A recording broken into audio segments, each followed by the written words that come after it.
This is Unsiloed, brought to you by Alumni FM, connecting people through stories.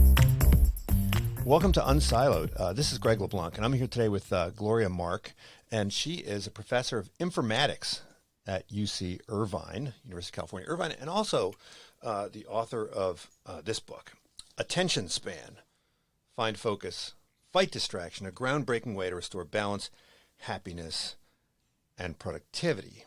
Now, Gloria, this book is, I guess it's at once descriptive and prescriptive. I mean, it's scientific and practical, and it's part of what I think is a growing area of interest, which is the science of attention.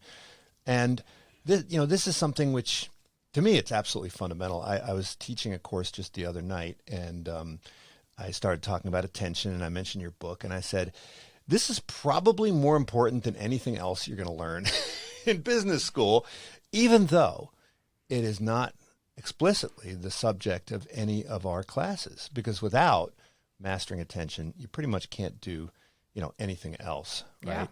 Yeah. And yet we don't have a course in it. We don't maybe you do. Maybe at UC Irvine you've created a course out of it, but we don't really have a course. Yeah. We don't have a department, and this is stuff that, I mean, people that you talk about, as long ago as John Locke and William James, people were talking about attention, but it doesn't have its own discipline.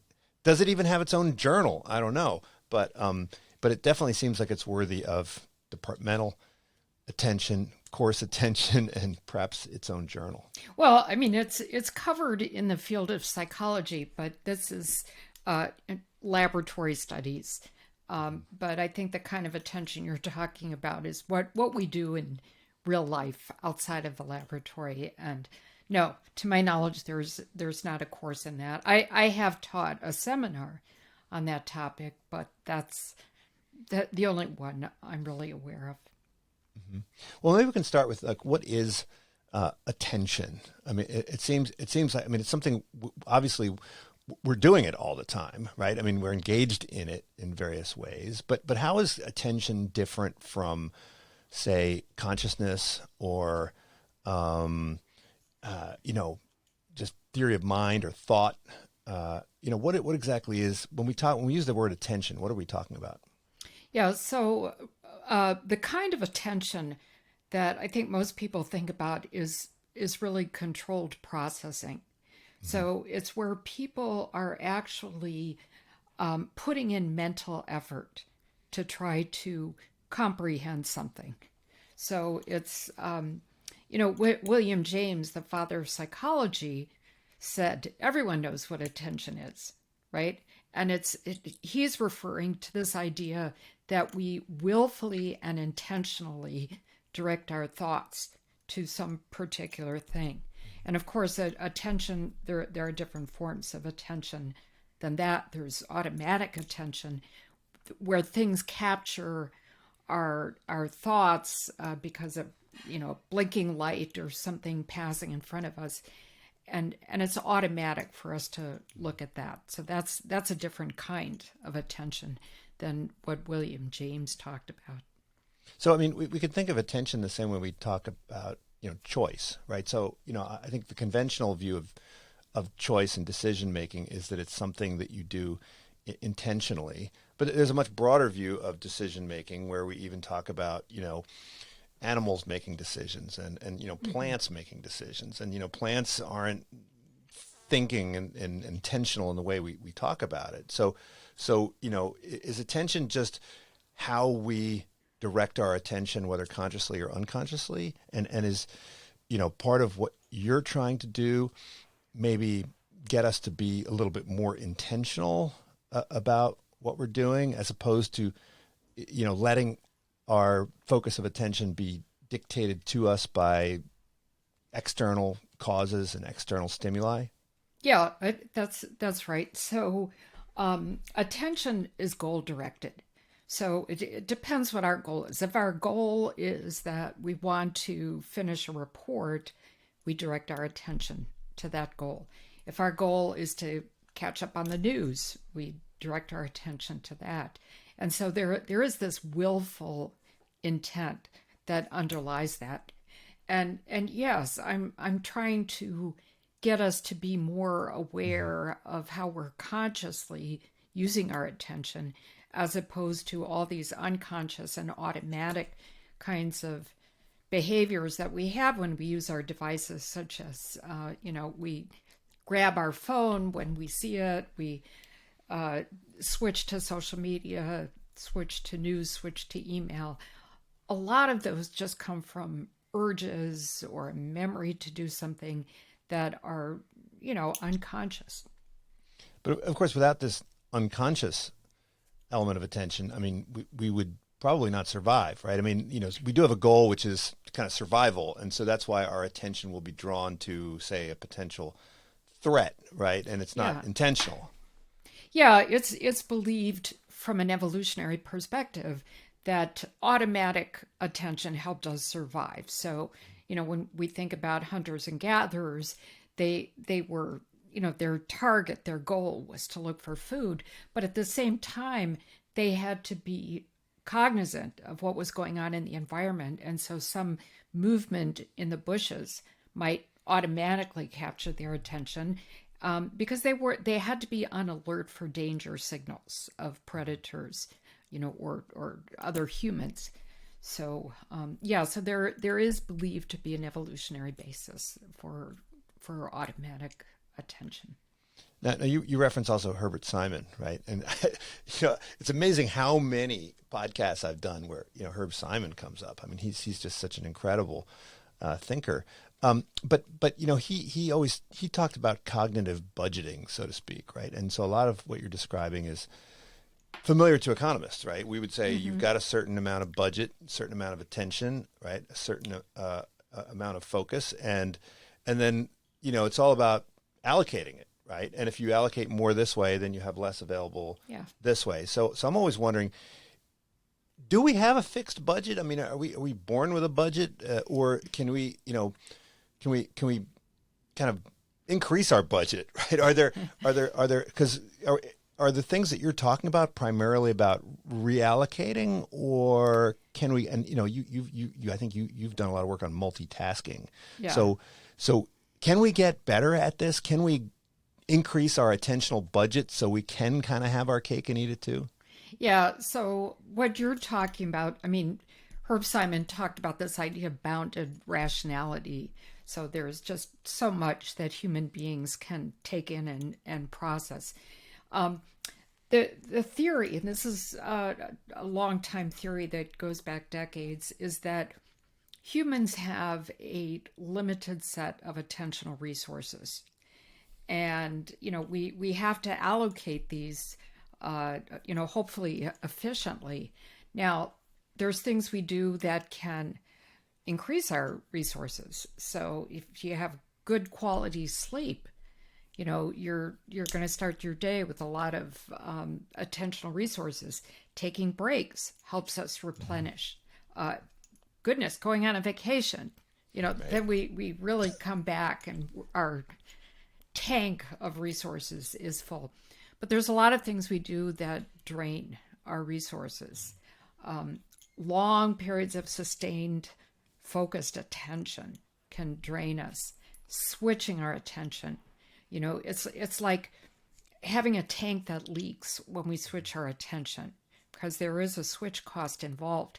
And so the mental resources that we actually need to do the task kind of start dripping away as we switch our attention. So that's not an efficient use of our resources. Now, this came up just the beginning of this quarter. In my MBA program, we have these 2-hour-long classes. And when I first started teaching, we would just go straight through. And then about 10 years in, the students had started insisting on a 5-minute break in the middle of the 2-hour class. And so that kind of became the norm.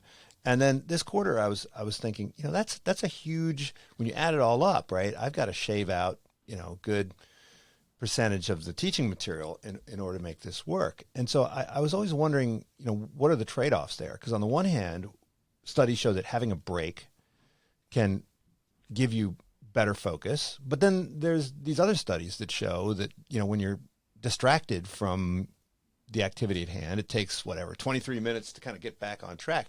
So I That's couldn't figure out. That's actually my research. There you go, right? So that's right. So it's all in my head somewhere. I've got source amnesia, but which is it? I mean, so am I losing my students and I've got to spend the next 20 minutes getting them back, or am I actually recharging their batteries so that they can be better second half? Yeah, it's a better payoff for you in terms of delivering content of your lecture. It's a better experience for the students for them to take a break and allow their minds to refresh and replenish.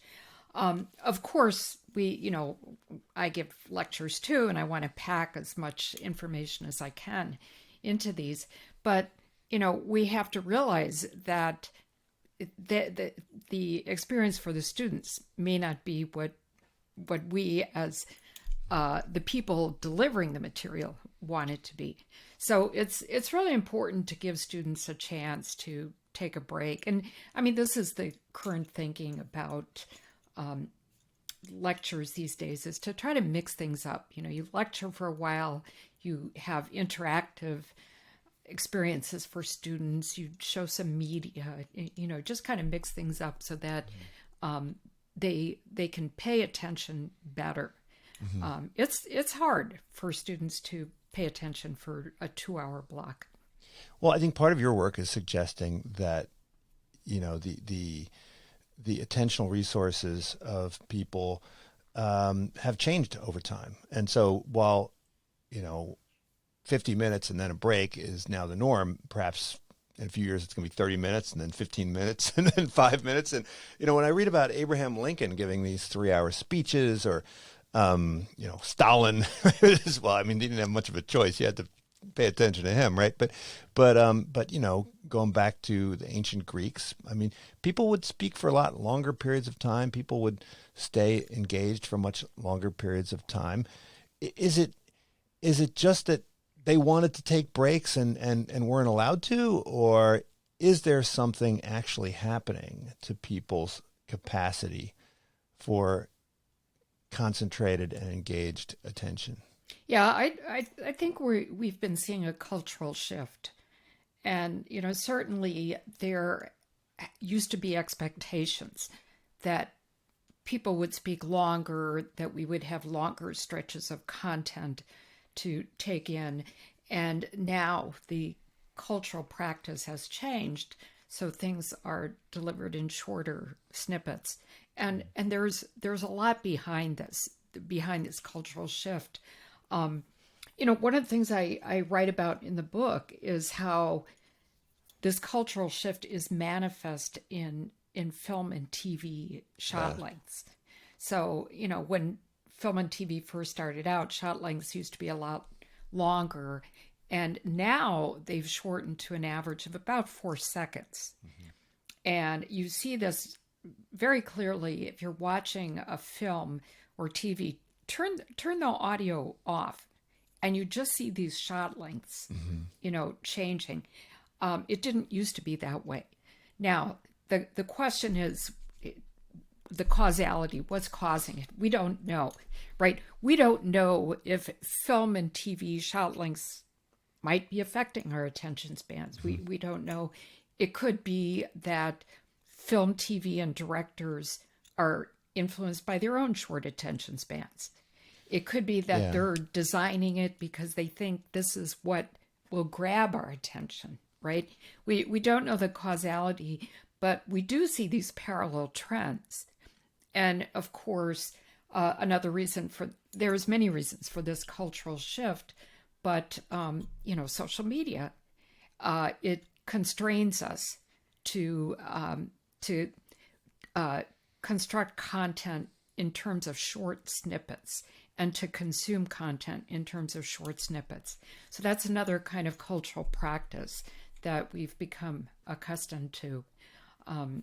YouTube videos are also designed to, with this intent that people have short attention spans.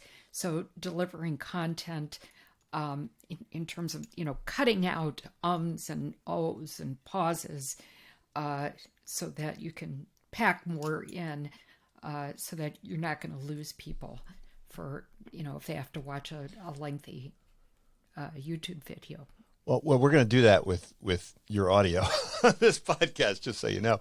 But look, I mean, human brains haven't changed, right, that much in a couple thousand years. No.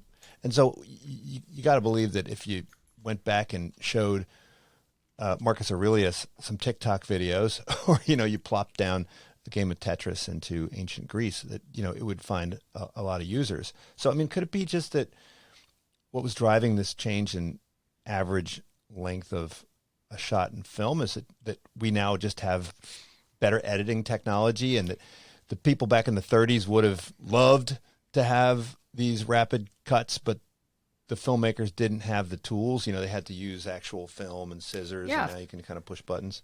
That's right. So the software there was a great innovation in editing software that enabled editors to be able to make cuts, to rearrange scenes in minutes, if not seconds, whereas previously it would take days. And like you said, people had to actually, look at the film and find the place to cut. They had to use a special machine to do it. And now this can be done. People can try out different shots, so it can be done even spontaneously. That's a big factor for pushing these short shot lengths. Well, so even though our brains might not have changed, I mean, the what's going on in the brains might have changed.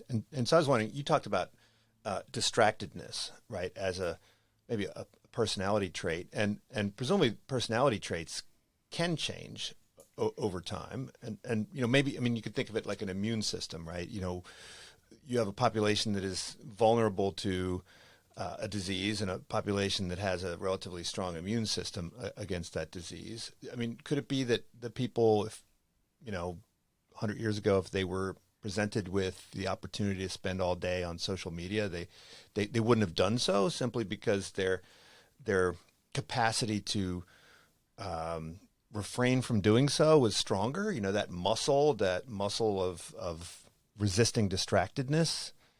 Is that a muscle you can exercise? Is that a capacity that you can develop? I think it is. People can gain agency, and we know that because people are able to control urges and self-regulate for substance abuse and cigarette smoking and diets. So people can change. You asked earlier about can personality change. I mean, I think the thinking about personality has gone back and forth, and Walter Mischel, who was a professor of mine at Columbia and who is known for his marshmallow studies, he argued that personality was contextual, so it changed with context. So it's more or less stable, but your context can actually modify the way your personality is exhibited. So I could be an extrovert among my friends, but if I'm in a group of stockbrokers, I might be an introvert, right? Mm-hmm. So the context is basically shaping the way my personality is expressed. But, more or less, I would say someone who has good self-regulation skills to not eat dessert at a buffet probably has pretty good self-regulation skills to not be checking email or news or social media when they want to get work done. Yeah. And you talk about neuroergonomics. I had never heard this term before, but I thought it was a really, really cool idea. Could you talk about neuroergonomics? And you know how most offices now have ergonomics people, and you do like an ergonomics survey, and you look around your office and you diagnose it for ergonomic compatibility. What would a science of neuroergonomics look like? Yeah. So this uses unobtrusive types of sensors to track people's brain activity as they do work. And the goal of this is to measure their cognitive load. So, how much mental effort they're expending when they do different kinds of work. So, it's a lot more precise to use a sensor to measure this than to have a self-report, right? Because there's all kinds of biases when people self-report. The kinds of So wait, so this would be in your research. You did a lot of these sort of. You would kind of ping people at various points in time and kind of ask them questions about their attention, and this would be a way of, rather than asking them, kind of track through the. I think you had the cameras on people's heads and so forth, but that wasn't measuring their brain waves or measuring effort in that way, right? No, you're right. That was using a technique called experience sampling, where you would probe people and you ask them a question in the moment and you get a timestamp so that you can get a sense of a person's subjective experience about something over the course of a day. The kinds of instruments that people use in neuroergonomics are things like PET scans, although then people, of course, are confined to a machine, or they might use fMRI, functional magnetic resonance imaging. But, people can't, when they're using these kinds of instruments, they can't really move around freely, right? So the kind of work that you're measuring is quite limited. There's other techniques. There's something called transcranial Doppler sonography, which is used, and that's in settings that are a little bit less restricted, like airline cockpits, or you could do that in a simulated office environment. But, I expect that there's going to be new technology coming along that's going to enable people to really do their natural work and yet to be able to measure cognitive load in, just what people are doing in their normal lives.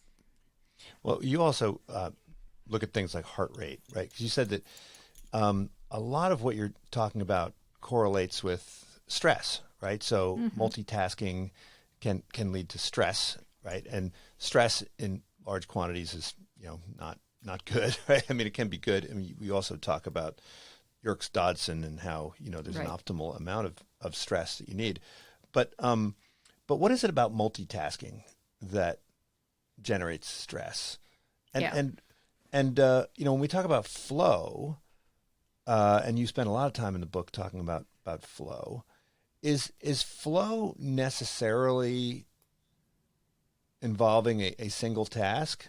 I mean, when I think about when I worked in a restaurant, right, and I would feel like I was in a state of flow, but that meant that I was preparing, a dozen orders at the same time, and I was juggling all of this stuff in my head, and a sense of accomplishment from all of that processing, spinning all those wheels. That it was kind of exhilarating, and yet we also associate spinning a gazillion wheels and task switching with a strong sense of stress and anxiety.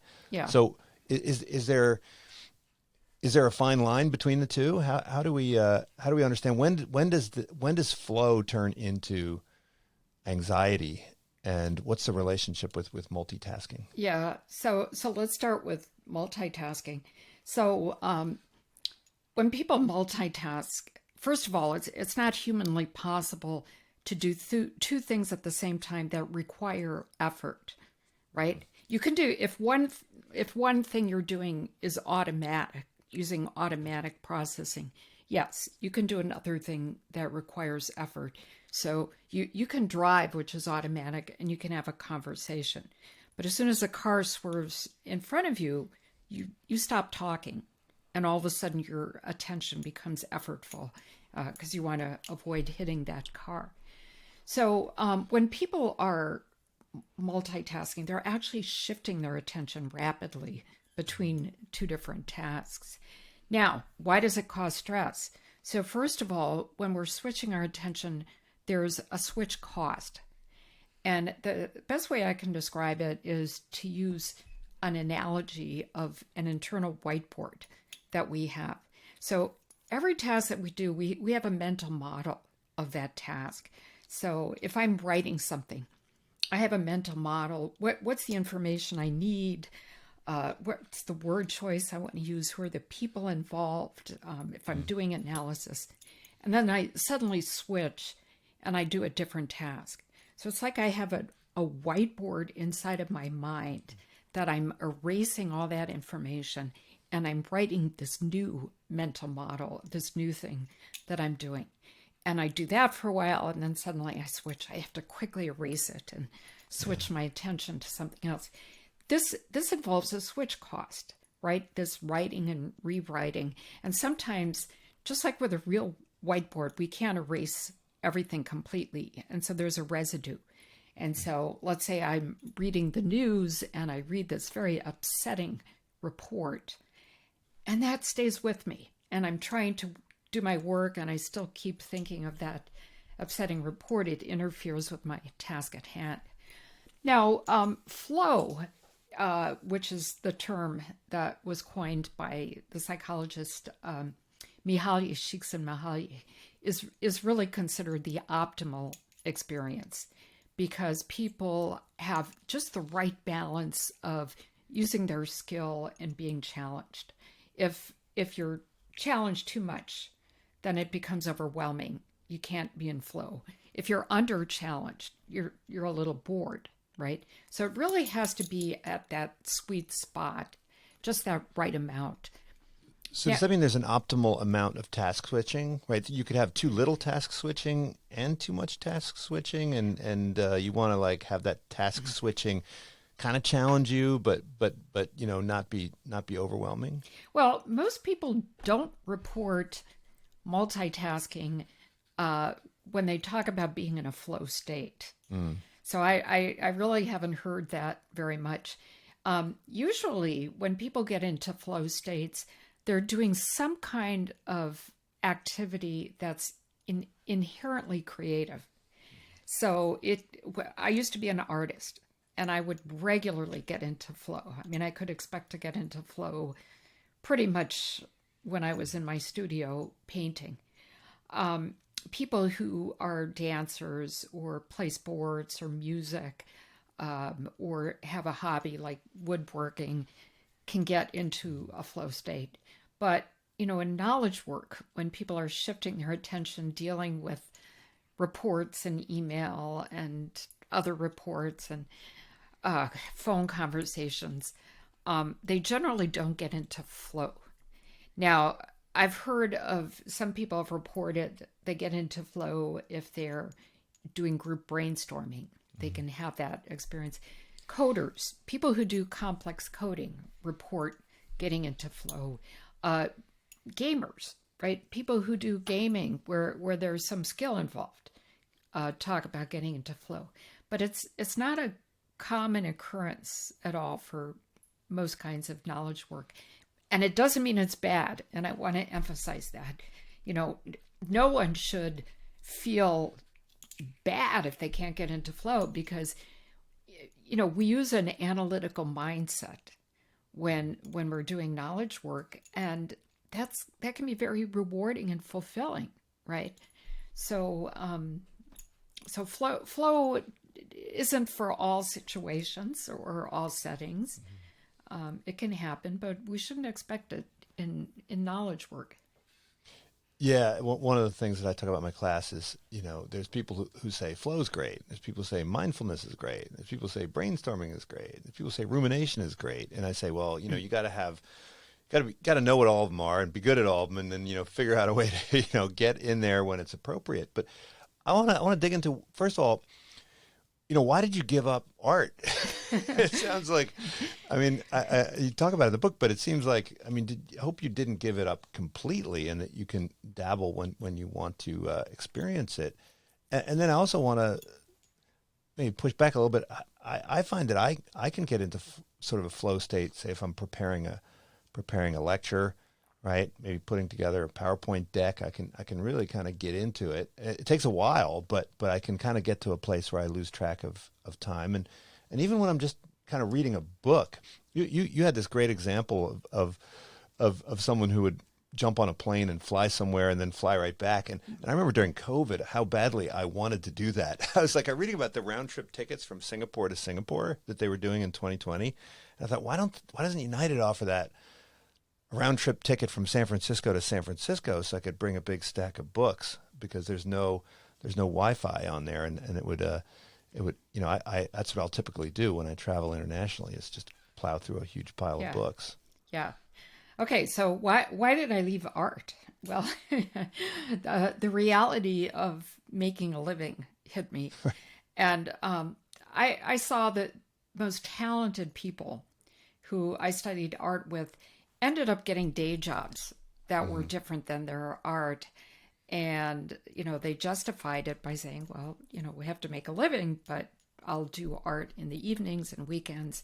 I didn't want to do that. I wanted to do something that I could be really passionate about during the day, not just relegating passion to evenings and weekends. And,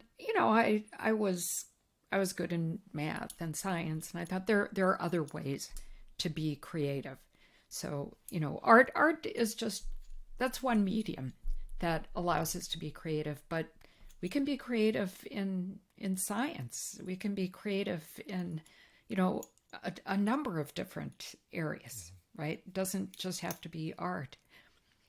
So, so that now the idea of flow, uh, yes, of course it's possible if you're preparing a lecture, and if it's a very creative endeavor, then of course you might get into flow. Sometimes if a person is giving a lecture and, really coming up with creative thoughts, they could get into a flow state. So of course it can happen. But, I just find in my life as a scientist, as a professor, I have to think very carefully about how I articulate language when I write. When I'm giving a lecture, I think very carefully about how I want to frame things. So I don't get into flow when I usually do my day-to-day job of being a professor. And again, it's not bad. It's extremely rewarding, but I can get into flow if I'm dancing, or when I did art, and even doing sports. Yeah. Now, I think a lot of people who are advocates of attention regulation, attention management, deep work, are somewhat skeptical about the value of things like social media, right? And I think you have a much more nuanced view, and you actually reference Maya Angelou, and you talk about kind of the big mind and the little mind, and how you kind of have to kind of mix them up, and when you're talking about the little mind activities, they're kind of like rote activities, Yes. and they're actually they're pleasant, and they're not necessarily bad for you, right? I mean, That's right. whether it's playing solitaire or taking a minute off I'll sometimes take a break and do a Wordle. Sometimes I'll go do a crossword puzzle. These are not exactly directly productivity enhancing, but one could argue that they are going to ultimately make you more productive. Yes. Because you're recharging your brain, right? Exactly. When I was studying attention, it occurred to me that that attention has different kinds of states. And, there's this idea that people are either focused or unfocused. Mm-hmm. Focus is good, unfocus is bad. Let's try to push ourselves to be as focused for as long as possible. So when I was studying this, I realized that we can be engaged in something and challenged, where we're using some kind of mental effort, And I call that a state of focus. We can also be very engaged in something without hardly any mental effort, like when we play solitaire, watching a Netflix show. I mean, there's all kinds of reasons. I call that rote attention. And so we did a study where we sent people probes throughout the day, and they had to answer very quickly two questions. How challenged were you? How engaged were you in the thing you were just doing, right? Being engaged and challenged is being focused. Being engaged and not challenged is rote attention. Not challenged and not engaged is bored. And being challenged and not engaged, we call frustration. Like when I have a tech problem, right? I love 2x2s. That's my business. So I love that. Yeah. So you brought up Maya Angelou, and oh my gosh, it's such a beautiful example of this idea of how we switch between focused and rote attention. So when Maya Angelou describes her work process, she talks about using her big mind for her deep thought and her creative work. But then, she also pulls back and she invokes little mind. And little mind is what she uses when she plays crossword puzzles or when she does, small, plays small games. And she does this simply as a way to step back, replenish. Rote activity can allow ideas to incubate in the back of our mind. So we're engaged with something. We're not really putting in effort, but the wheels in our minds are still turning and we can still, come up with ideas. So, doing some silly game, my favorite is a simple anagram game. You talked about Wordle. Going out on social media is okay too, but of course we have to be strategic. If you're a person who gets stuck in a rabbit hole and ends up spending 30 minutes on social media, no, that's not a good idea. But if you're someone who can go on social media for 5 minutes, take a break, or you can play a simple game for 5 minutes, that's fine, right? The other thing is that our research shows that when people do these kinds of rote activities, it actually makes them happy, right? Because it's calming, it has this calming influence, and they're much happier doing that than if they're doing focused attention. Why? Because there's stress involved in focus. We have to put in some effort.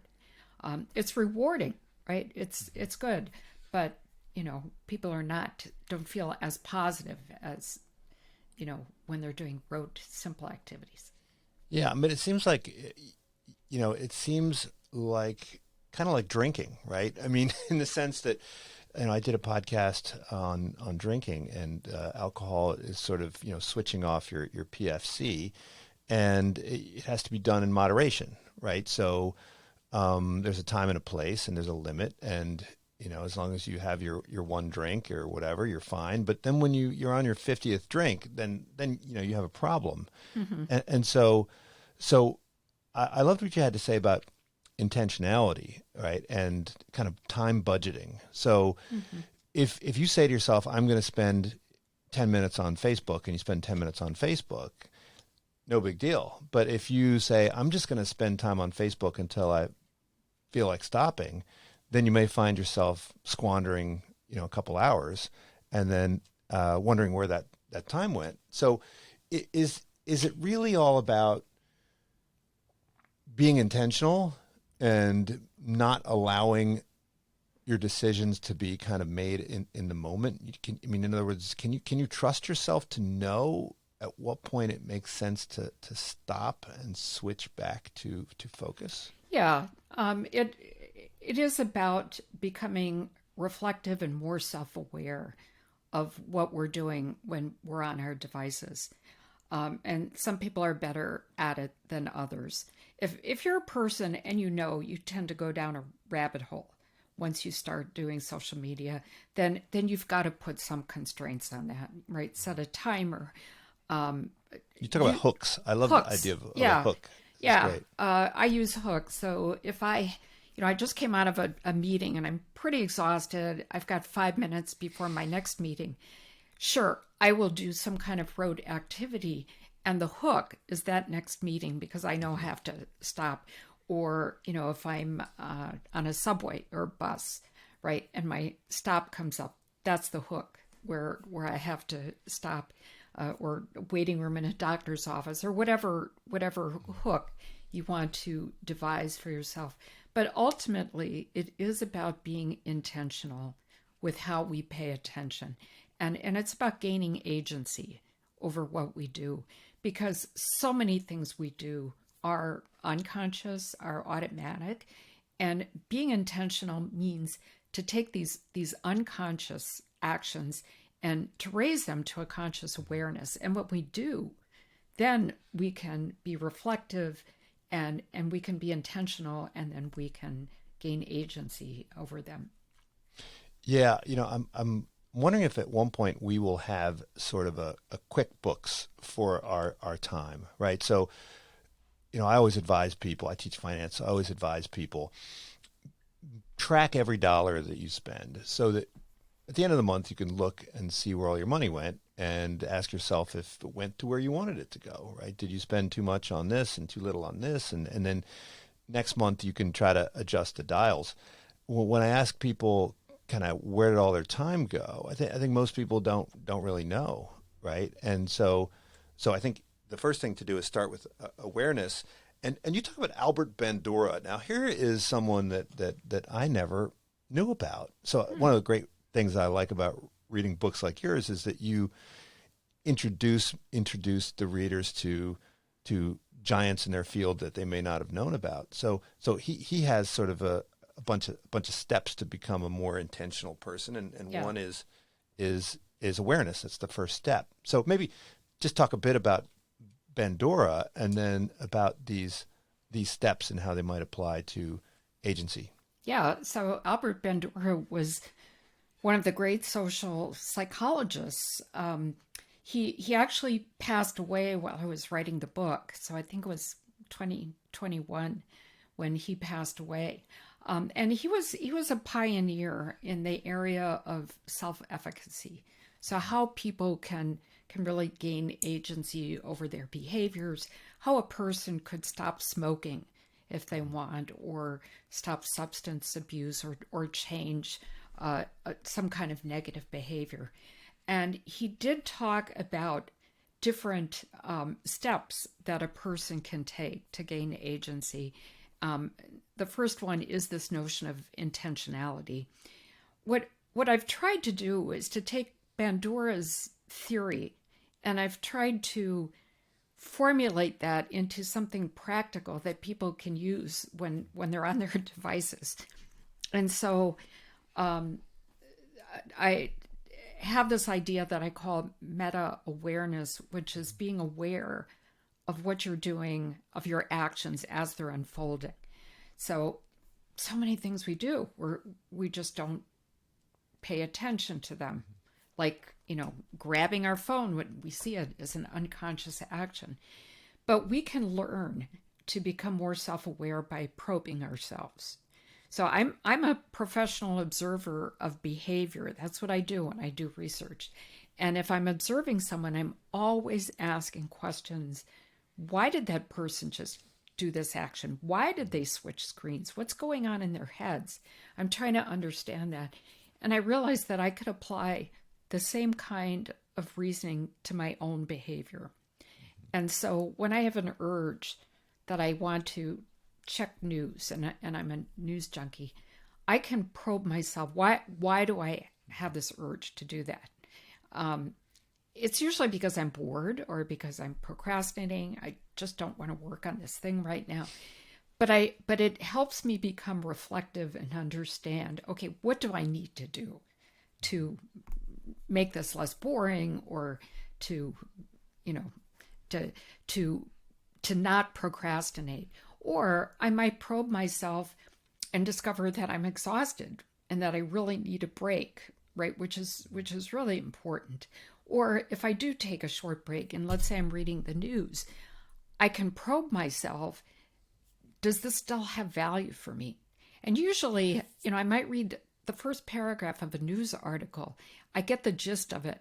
And then after that, I realize, I probe myself, it's not providing me additional value. It's just a marginal return.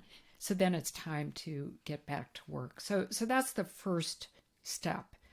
Another step that we can think about is practicing forethought. Now, Bandura had a much wider time frame in view in practicing forethought. He was thinking about how current decisions that we make might affect us in the future. So I think a good time frame to think about when we use our devices is imagining how our current actions will affect our future selves, maybe later in the day, like 7 p.m., 10 p.m. And so if I have a deadline that I have to work on, say a paper deadline, and I know I'm someone that can get hooked on social media and go into a rabbit hole, I can visualize what I want my end of the day to look like. I want to be relaxing. I want to be feeling fulfilled and rewarded and watching my favorite show, reading my favorite book. And that visualization is powerful enough to keep me on track. So forethought is another very, very practical thing that can be done. Yeah, I mean, it's like, look, if you know you're going to go to the woods, then, you put the anti-poison ivy stuff on or whatever, the anti-mosquito stuff. So if you know that you're going to be vulnerable to distraction, then, you need to brace yourself for that and presumably do whatever you can to remove the distraction by shutting the device off or putting it in a container or, placing it far away from you or whatever, right? That's sort of a meta control. It's almost like acting paternalistically towards yourself, right? Mm-hmm. That's right. And Bandura's third property is self-regulation. And for this, people might need a little bit of help. And so the obvious thing is you turn off notifications, use ad blockers, get rid of all possible distractors that you're susceptible to.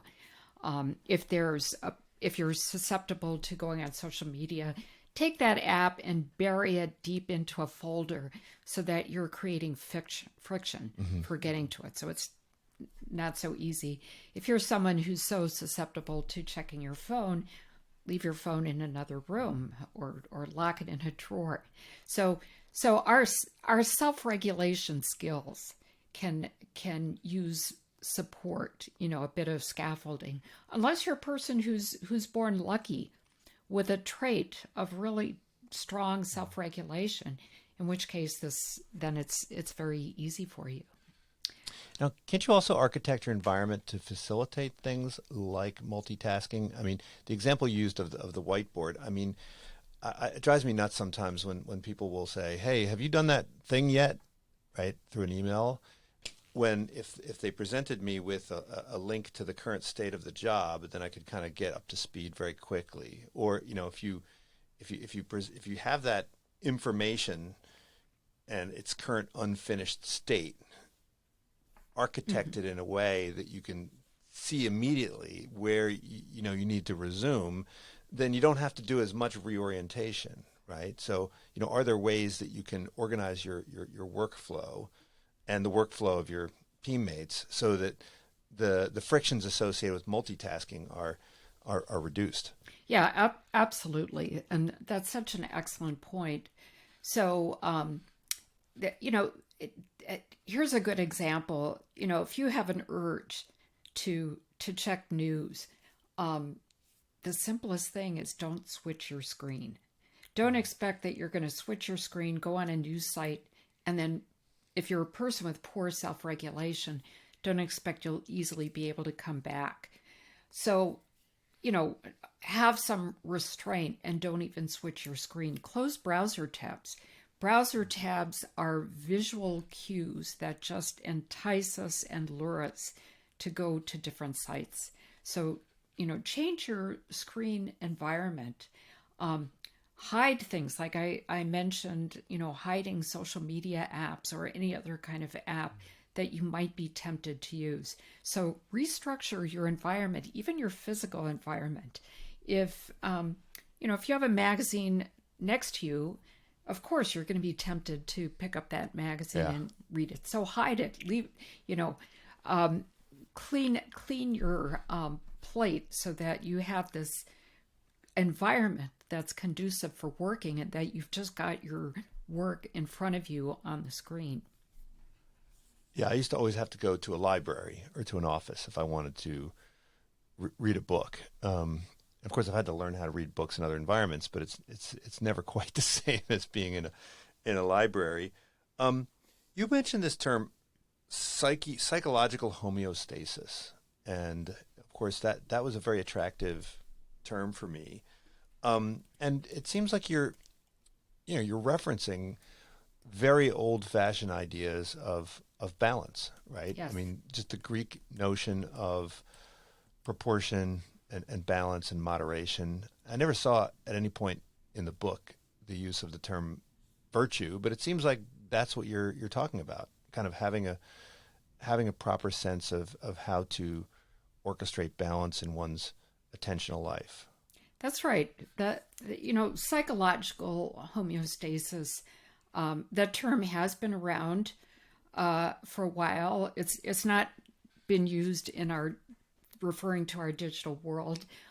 There's also this notion of physical homeostasis in the body, where different systems in the body are well balanced. When I talk about psychological balance, I'm actually talking about stress, not being overly stressed, but just having enough stress or arousal that enables us to do our work. So the autonomic nervous system controls certain body processes, and we've got the parasympathetic and the sympathetic systems. And the parasympathetic system regulates what's called the rest and digest functions. The sympathetic system, this is the one that regulates the fight or flight reaction. If we think back from an evolutionary perspective, the bear is chasing you, and you've got this choice: do I stay and fight it, or do I run? And this basically is what explains when our heart rate increases and we experience stress. And so when we're multitasking, we're switching our attention, the sympathetic nervous system comes into play, right? And it dominates, and it's creating stress. And so we need to think about what we can do, how we can change our actions so that the parasympathetic system, the rest and digest system, has a chance to act. And one of the main points that I've tried to express in the book is that I'd like to reframe our thinking about how we use technology so that we really put well-being first. And technology has been designed to enhance our capabilities as humans, and it certainly does, right?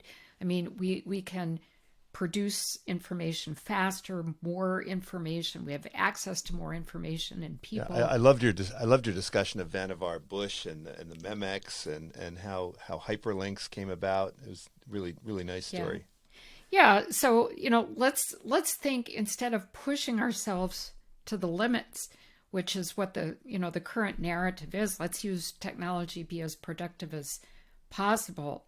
Let's think about maintaining a balance, a psychological balance, positive well-being, because if we're positive, we will be productive. And there's a psychological theory called the broaden and build theory, which shows that when people are positive, they have a wider repertoire of actions that they can do. They can make better choices, right? And we can be more creative. That's also been shown. And so, let's not put the cart before the horse, but let's think about maintaining well-being that gives us the resources and the energy so that we can be productive. Well, so I'm guessing there's evidence to suggest that the degree to which people are in sort of fight or flight mode is higher maybe now than it has been in the past.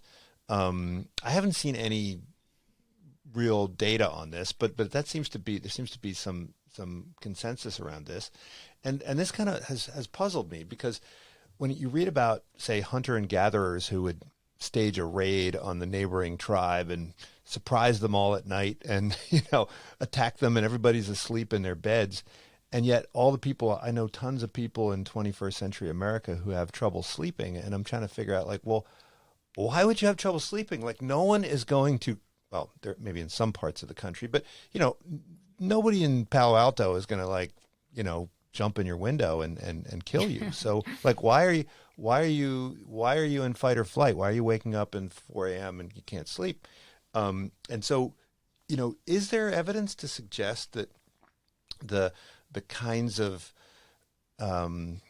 media that people are exposed to, the continual assault of alerts and notifications and distractions, is that leading to a sort of perpetual stress on state of mind, even though these things aren't threats in any real sense?